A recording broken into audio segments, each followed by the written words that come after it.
માહોલ ગાંધીનગરમાં પણ મેટ્રો રૂટમાં કેબલ કપાયા છે। ગઈકાલે મોડી રાત્રે કેબલ ચોરીની ઘટના સામે આવી છે। મેટ્રોના કોબા સ્ટેશન નજીક કોપર વાયરની ચોરી થઈ છે।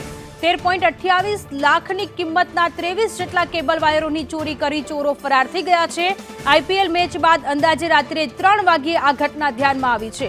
રૂટને કાર્યરત કરવા રાતોરાત કામગીરી કરવામાં આવી છે। મેટ્રોના કોબા સ્ટેશન નજીકથી કોપર વાયરની ચોરી થઈ છે।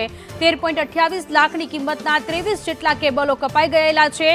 ચોરોને પકડવા માટેની અત્યારે તજવીજ હાથ ધરવામાં આવી રહી છે। આઈપીએલ મેચ બાદ અંદાજે રાત્રે 3 વાગ્યે આ ઘટના ધ્યાનમાં આવી છે।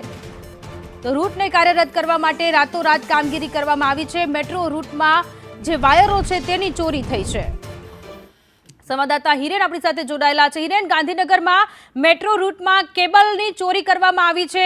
ચોરોને પકડવા માટે તજવીજ હાથ ધરવામાં આવી છે, પરંતુ રાતોરાત કામગીરી કરવામાં આવી। લગભગ 10 થી 15 દિવસની અંદર આ બીજી ઘટના બની છે।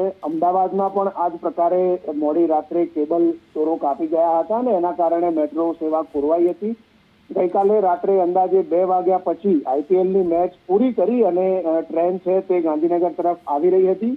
એ સમયે ઇલેક્ટ્રિસિટી સપ્લાયમાં ક્યાંક ખામી સર્જાતા કોબા સ્ટેશન પર આ ઘટના સામે આવી હતી।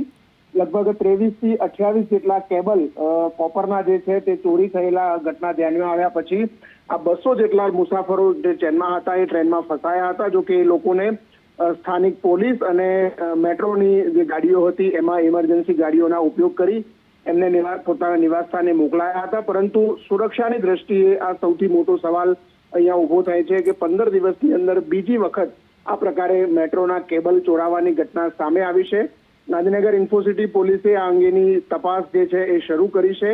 સીસીટીવી કેમેરાના ઉપયોગ કરવામાં આવી રહ્યા છે, પરંતુ હજી સુધી કોઈ સીધી રીતે આમાં કોઈ ક્લુ નથી મળ્યો। રાત્રે જ મેટ્રોની ટ્રેનો જે ફરીથી પૂર્વવત થાય એના માટે કામગીરી પૂર્ણ કરી અને સવારે લગભગ સચિવાલયના રૂટ શરૂ થાય તે પહેલા આ કામગીરી પૂર્ણ કરી દેવામાં આવી હતી પ્રકારની માહિતી મળી રહી છે।